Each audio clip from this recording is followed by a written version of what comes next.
So here's how the world is dealing with religion. There's two responses to religion. The first is to weaken it or to marginalize it. Get it to go away. You know that as the technological age began to advance, all of our philosophers and even scientists said, well, good, now that we have technology, religion will fade away.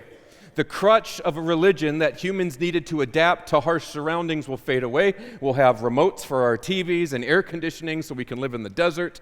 I mean, how arrogant is that? How dare us? And we will have all of the things that we will realize we don't need God anymore. We have technology. That was the hypothesis. How has that turned out over the last 60, 70 years? It's actually gone completely in the opposite direction. Isn't that crazy? What they thought would fade away and there would be no more religions is gone completely in the opposite direction. More people proclaim a religious faith, not talking about our small little plot of land called America, but throughout the rest of the world than they ever have before. And so, if you cannot get rid of it, you need to weaken it. So how do you weaken something as dogmatic as religion? You regulate it. You put regulations, laws. You try to put a wall around it to control it. The more regulations, the better it'll be, right? How's that worked out? Just ask communist China in 1940. Right? When they sent away all the Christian ministries and said, missionaries and said, no more. There, we got rid of Christianity in China. How is that going for the Chinese? Hundreds of millions of underground. It's the largest Christian church in the world, is the Chinese underground church. So you're not going to get rid of it. When you try to regulate it, that doesn't work. So what do we do with it? John Stott, when writing on a commentary on this section in 1 John, he says, you mustn't make the mistake to think religious diversity and religious views are merely intellectual phenomena, like a political view.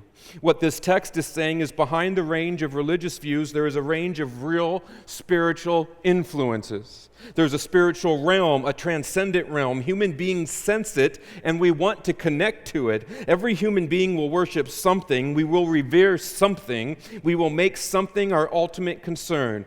This passage is saying all of those things are not good. We can fix our heart and we can begin to worship something that puts us in bondage and creates hatred, not fear. This is John Stott's warning. Test the spirits, for many false prophets have gone out. Why doesn't it say test the prophets?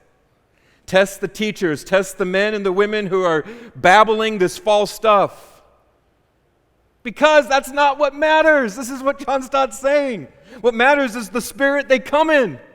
What is the spirit that they are acting out of? He says, test that. I know they're coming in my name. I know they're saying they're coming in the name of Jesus. They're coming in the name of John, and Paul has sent them, right? They're using all the right names, but we're telling you, test the spirit that is behind it. Your religious impulse is not just something intellectual. Any of you in here who tried to get to Christ through intellectual endeavors know that it doesn't work. There are libraries filled with theological books and proofs and sound arguments and everything you could want to intellectually know that there is a God, that Jesus Christ existed, that He died on a cross. We have all of the empirical proof it happened, that He rose again. Everything we would consider to be true, eyewitness accounts, all of that. It's not intellectual. It's something much deeper. It's this indelible, unavoidable part of human nature. So, you can't weaken it. You can't really regulate it. What's the second thing we do? And this is what we've done in this country, and to this point, it's working. You confine religion to the private arena.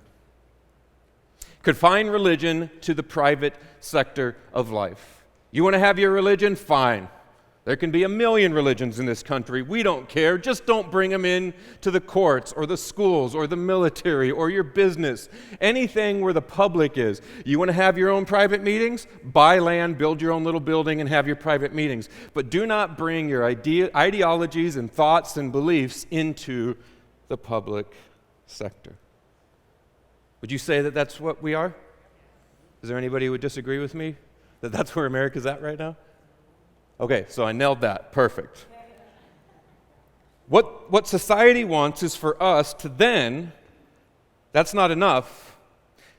There also needs to be an understanding that all paths to God are equally valid. No one has any one superior path, because when one believes they're superior, it can create strife and wars. So all paths lead to God. Do you hear that preached by any Christian preachers? Christian preachers? If you're listening to this, I'm air quoting like crazy.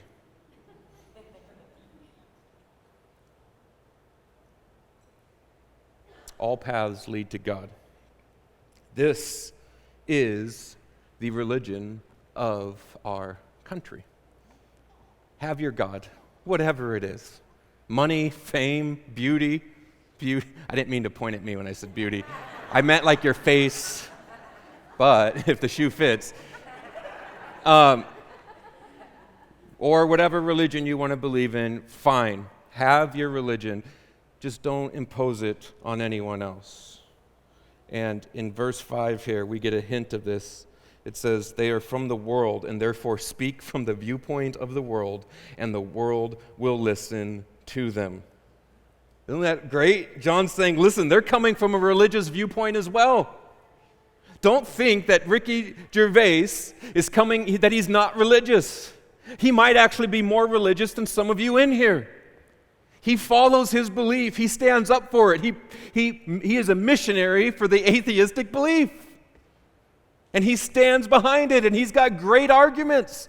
Arguments so good, he shut up Stephen Colbert on his own show. So don't think you don't have a religious belief. You just have a different viewpoint that criticizes and goes against ours. And your lie that says all religions are equally valid and turn back to God is in and of itself, ready for this? An absolute truth value statement.